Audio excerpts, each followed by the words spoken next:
Some Iraq news, posted by Clare at KTFA February 25, 2025.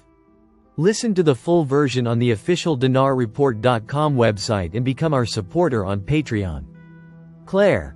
Al-Sudani and U.S. Secretary of State discuss areas of coordination between the two countries by phone.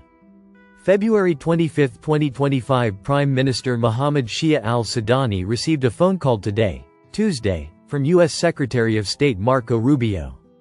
A statement from the Prime Minister's office, a copy of which was received by Euphrates News, stated that, during the phone call, the two sides discussed the overall bilateral relations between Iraq and the United States, and ways to enhance and develop them. The statement added that, the call witnessed a discussion of areas of coordination between Iraq and the new U.S. administration, and frameworks for cooperation in the context of bilateral agreements.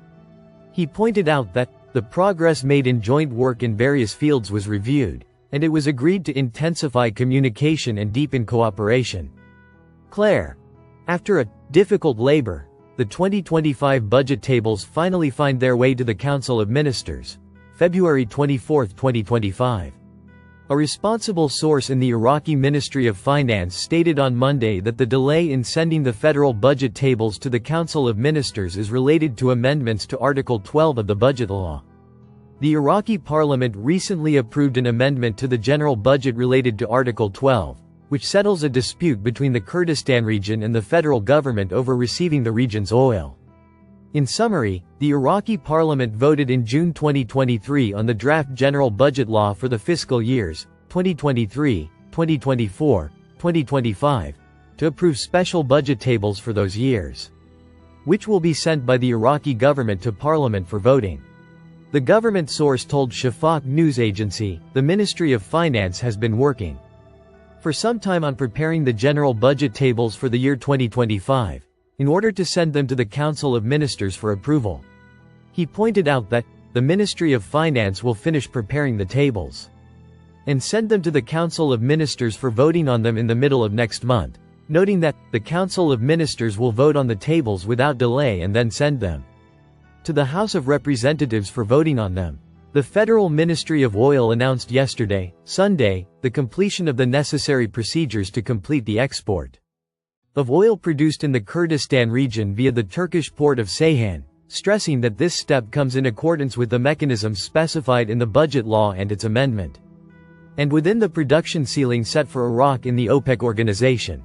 The Kurdistan Regional Government's negotiating delegation responded to the Ministry of Oil's announcement by calling on the federal government to implement its obligations before proceeding with the oil export process.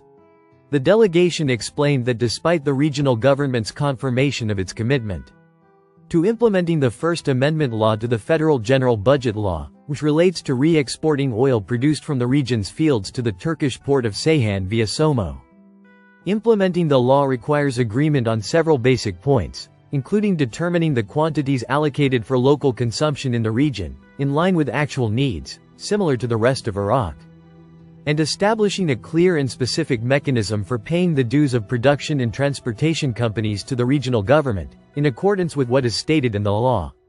Clare. PM advisor announces launch of 70 banking products to promote development and financial inclusion, February 25, 2025. Baghdad.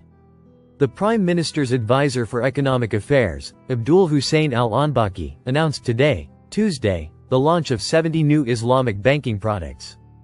Al-Anbaki told the Iraqi news agency, INA, that, the Sharia Standards Committee for Islamic Banks continues to review more standards to ensure their compliance with national regulations, within the framework of cooperation with the Accounting and Auditing Organization for Islamic Financial Institutions, AAOIFI, noting that, the Sharia standards set by the organization are adopted in 37 regulatory bodies across 26 countries as a basis for formulating local regulations and are not mandatory.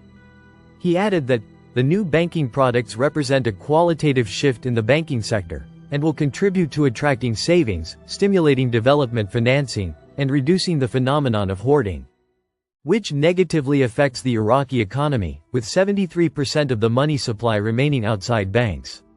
He explained that, these products provide banking solutions that are compatible with Sharia controls. which enhances customer confidence in Islamic banks, and pushes towards expanding financial inclusion and raising the credit rating of Iraqi Islamic banks. It will also allow a large segment of society to return to banking transactions, after having been deprived of them due to the absence of products compatible with Islamic Sharia. Al-Anbaki called on the central bank to support these products and integrate them into monetary policies, to ensure their positive impact in enhancing financial stability, stimulating the supply of money and demand for it, and increasing the doubling of credit, stressing that this step will enable Iraq to benefit from global experiences in Islamic banking systems, which will contribute to achieving comprehensive economic development. Clare. The central bank organizes a workshop on the international Islamic standards issued by the AAOIFI.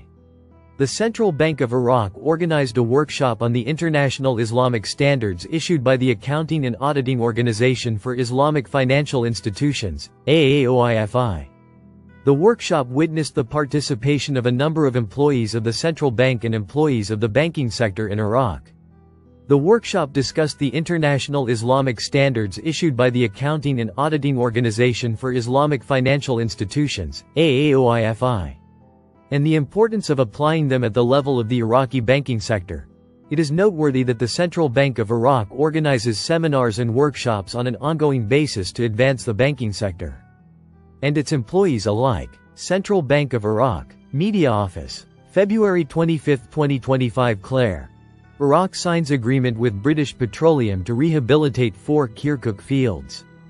February 25, 2025. On Tuesday, the Iraqi government signed an agreement with the British Petroleum (BP) company to rehabilitate and develop the 4 Kirkuk fields, under the auspices and attendance of Prime Minister Mohammed Shia al-Sudani. The Prime Minister's office stated in a statement received by Shafaq news agency, this signing comes after an agreement with the concerned company on technical issues and contractual terms, including the economic model of the project, based on the memoranda of understanding that were signed in London during al-Sudani's last visit to Britain, which aimed to ensure the best contractual terms and benefits for the Iraqi side, after detailed and lengthy negotiations with the Ministry of Oil, according to his directives, for the optimal investment of energy and providing crude oil to the northern refineries and reducing their dependence on southern oil, and the agreement is the final stage before signing the contract in a final manner.